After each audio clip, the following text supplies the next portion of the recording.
is a 30 litre one, but probably used to make 23 litres of beer. You have the tap, and these are the ingredients. So you've got the actual brew kit, that's like a molasses that has all the ingredients, the flavouring of the beer and everything like that. You've got light malt, which is your sugars, which is what the yeast eats, and it poops out alcohol and carbon dioxide. And I'm also adding some hops as well, which adds extra flavour, bitterness. So I've added a thermometer and I've added the measurements. Normally with all your equipment you have to sanitize it or sterilise it. You can do that with boiling water, but you can also use a product like this which you mix with water.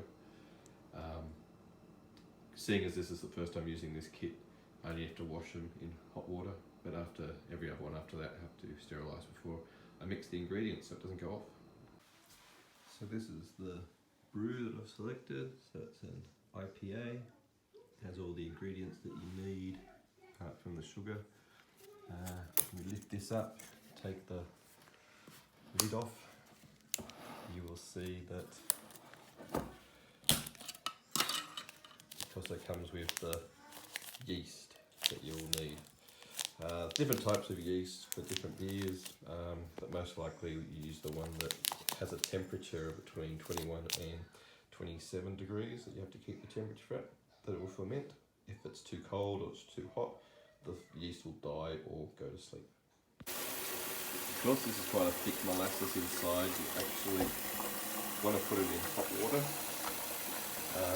so that it loosens up and becomes a bit more liquid, so it's easy to pour into the fermenter. Okay, so now it's time to add the light malt. Using malt is better than using sugar.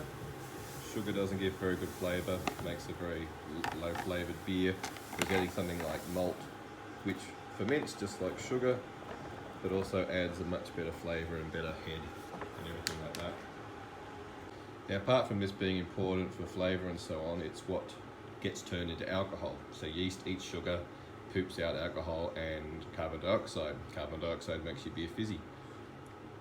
And this is how you work out per volume what your beer is.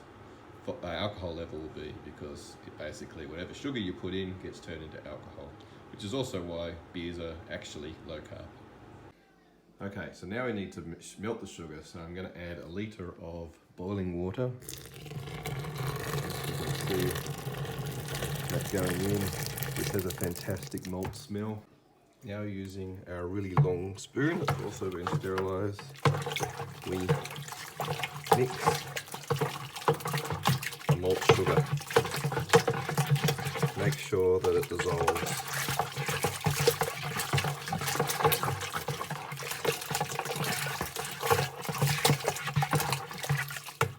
Now it's time to add our ingredients. Okay, so we've had our little can in the hot water. Now we're going to open it like a normal tin can. So that's what our container looks like. We'll now try and pick that up and tip it in to the vat.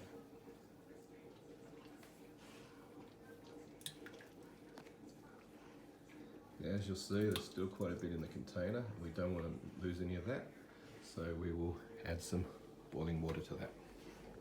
Back to our hops, so we've taken it out, and what we end up with is like a tea bag with hops. That will also get boiling water on it, sit for 10 minutes, and then we'll tip that in with the fermenter as well. Okay, we now have our sugar and our molasses beer mixture, and that's all mixed together, but because it's too hot now, and we also have to add more water up to 23 litres, and what we need to do is we need to get this thermometer so it's in between 21, 27, lower end's probably better.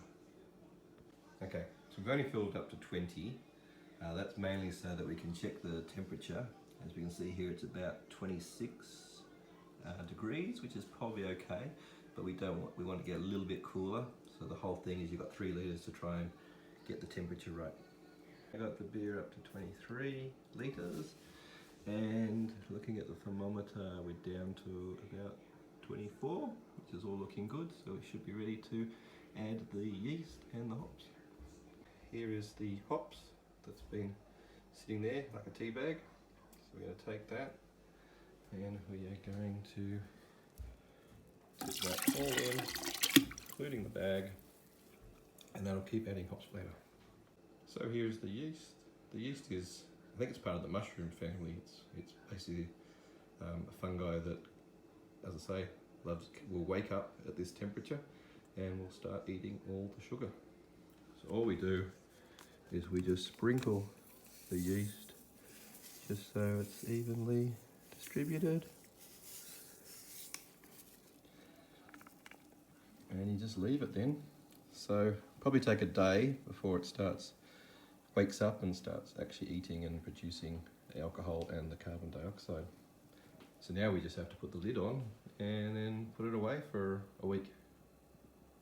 Also, yes, this is a hydrometer. This measures the alcohol level of beer, but you actually have to take a level when you first start and then one at the end, then you can calculate how much alcohol there is.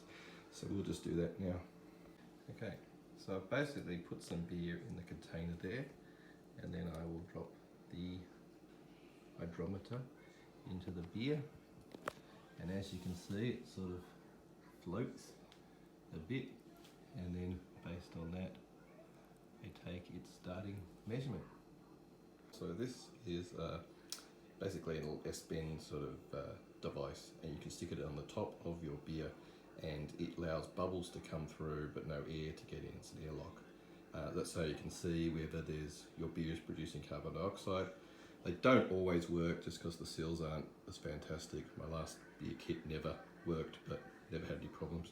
But still worth putting on there to make sure that air doesn't get in and contaminate your beer.